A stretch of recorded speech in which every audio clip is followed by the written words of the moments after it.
What is up, ladies and gentlemen, and welcome back for another quick little channel C.G.E video. Today we are finally back with the PT-GT, getting a few things fixed that I talked about not too long ago in a video. If you didn't see that video, I'll link it up in the corner just in case you're bored. But basically what I talked about is the car making a little bit of a misfire when I first start up. It really hesitates, and also that the idle was fluctuating kind of weirdly. Sometimes the preamps would jump up to like 1500 RPMs even when the car was warm at idle, and then they would drop back down. A lot of you guys told me to check out the map sensor, which I did in another video. I pulled it out, and I also pulled the IAC out, which is the idle air control valve. That's over on the throttle body, and I'll also link that video up in the corner, of course. Basically, I pulled both those out and I cleaned them out just to see if it would help at all, and it did help. The idle air control still is acting weird. As soon as I plugged it back in, it acted okay, and then it jumped right back up. But since then, it's been acting a little better. But today we're going to be doing some much needed, I guess, preventative maintenance on the car. I'm going to be replacing the map sensor and the idle air control valve, as well as the camshaft and the crankshaft position sensors, because I have not done that yet, and that is something really that just needs to get done, so you don't have to think about it. It could potentially leave you on the side of the road if one of them went out, and it isn't uncommon for it to happen on a higher mileage PT. So I just got all that stuff in the mail finally, about $100 worth of parts, and I'm going to be replacing them all in this video. If anybody's wondering about doing the job themselves, maybe you can learn something from this video as well, but hopefully it'll be entertaining for the rest of you guys as well. So I guess without further ado, let's go ahead and back this thing into the shop and go ahead and get started replacing all these sensors.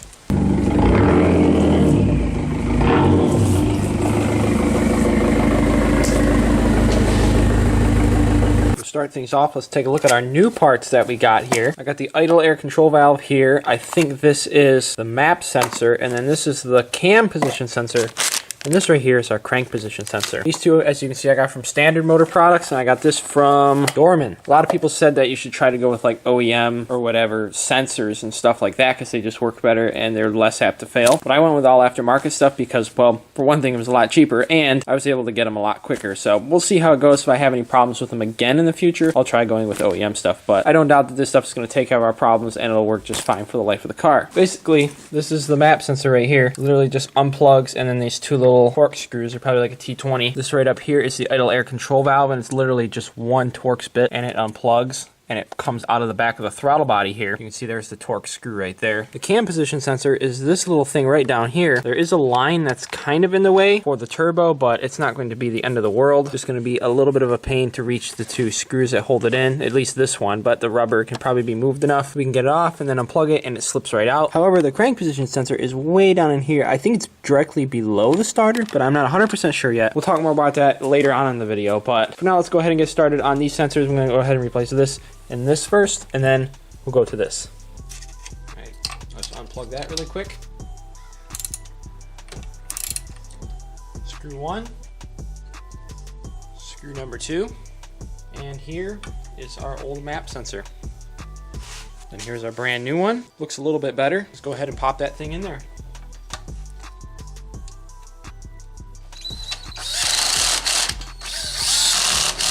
Just popped this thing back on. Actually, the connector was broken on the old one, so it didn't pop on like it was supposed to, but actually it's not quite sliding on, and I'm realizing why. If you look here, these are angled back on the old one just a little bit, and right there, those tabs are not. So I'm wondering if that's going to cause a problem because it doesn't seem to want to pop on all the way. I'm gonna very, very carefully use a razor blade to try to cut this down.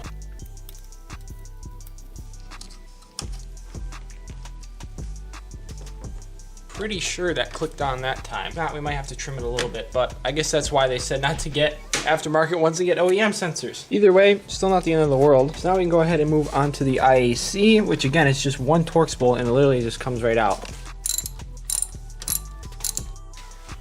It's a little bolt right there. Push down on this thing and unplug it.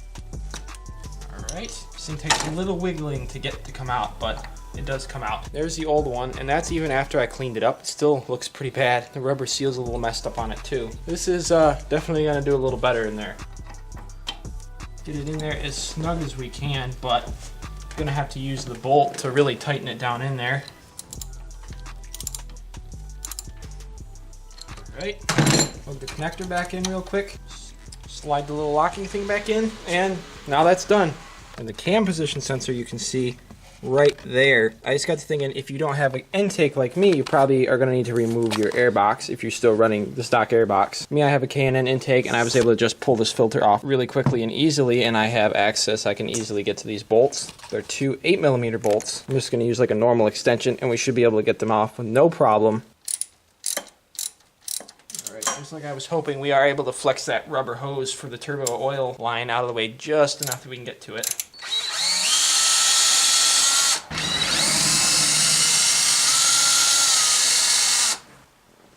There's one bolt, and there's bolt number 2. All right, and there is the sensor. The connector literally just pushes down on it and wiggles out. You can see it's a little bit oily because, well, kind of an open hole into the camshaft there. But there is our old sensor, and here is our brand new sensor. Verify the fitment of the connector really quick before I keep going. All right, it looks like that went in just fine. Now we just got to throw this thing back on here. Looks like we're good to go there. Okay, so I just realized that the lighting at the whole beginning of this video was probably terrible because I had the exposure up, and the way I had the car parked, the sun was shining right in. So my apologies if the shots look really bright and nasty, but I got the car pulled in this way now and up on ramps because now we're going to replace that crank sensor, which from what I've been hearing is easier accessed from the bottom. And this one is a bit of a tight fit. I'm hoping maybe you'll kind of be able to see, but up there, you can see that's the starter right there. And then right below it over here, I think those are the wires for it right there. And then like over there is where the actual sensor is. You can't really see it from down here, which kind of sucks, but I'm pretty sure that's the sensor. Ow, the engine is still really hot from moving in the car around. I'm gonna see if I can feel it anyways.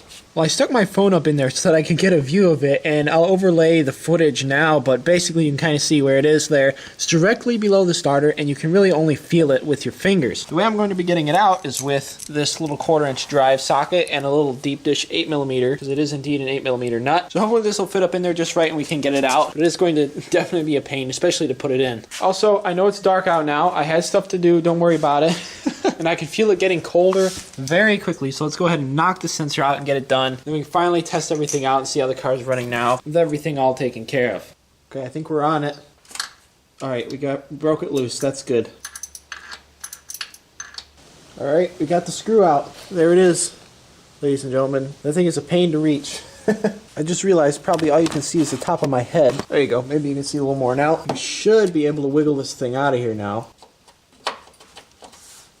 One eternity later. This is literally not wanting to come out. There's not really a good way to reach up in here and pull out on it to get it to come out. So as you guys can kind of see here on the new one, there's a rubber O-ring that seals it, and it slides in like that. And it's just not wanting to come out for some reason. Kind of stumped on this. I got to figure out something to get it out, and I guess I'll check back in with you guys when I finally do.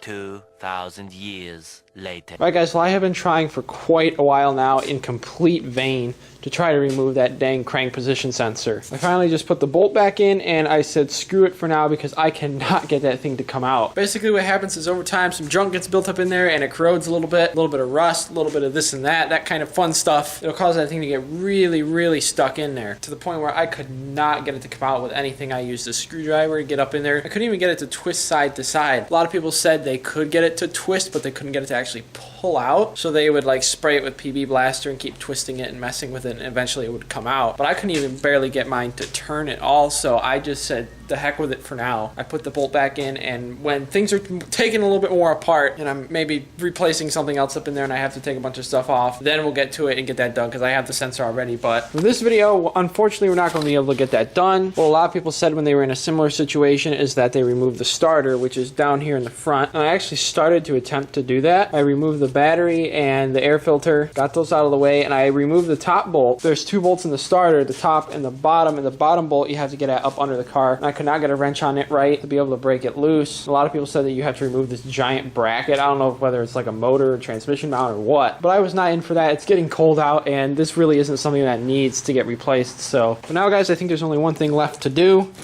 and that is take this thing out for a quick little spin and give it a nice cold start because it's been sitting here for quite some time now, and hopefully everything is a-okay and it starts up just fine now. Alright, that sounds a little better. This sounds way better now.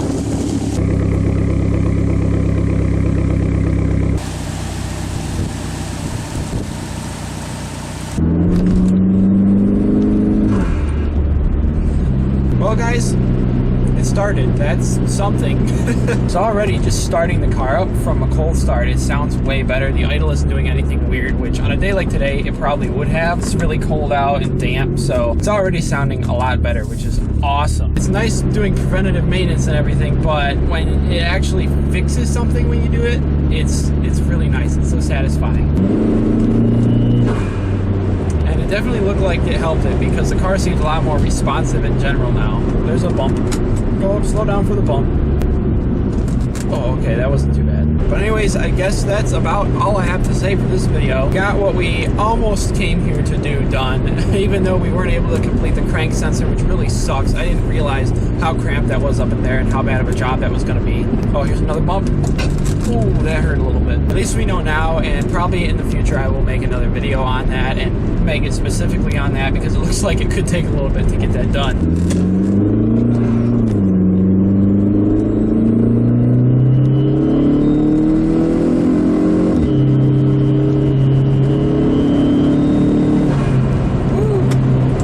At least we got the other three things all taken care of and out of the way and done, and the car is running a little better. Those three were really, really easy, really straightforward, just, you know, 2 bolts and it's done kind of thing. If anybody's wondering about doing them themselves, well, I hope this helped you a little bit. But hey, either way, at least we got them done here on the PTGT. Glad I could take you guys along for yet another video. Stay tuned for another video coming out probably later this week. I'm not really sure what's going on with that, but it'll most likely be on the Eldorado, so be sure and stay tuned for that. Of course, if you haven't already, be sure to go smash that subscribe button, hit the thumbs up button if you're excited to see how this stuff replaced on the PTGT, and if you like seeing the PTGT videos as always. And again, guys, thank you so much for watching this quick little channel C.G.E video.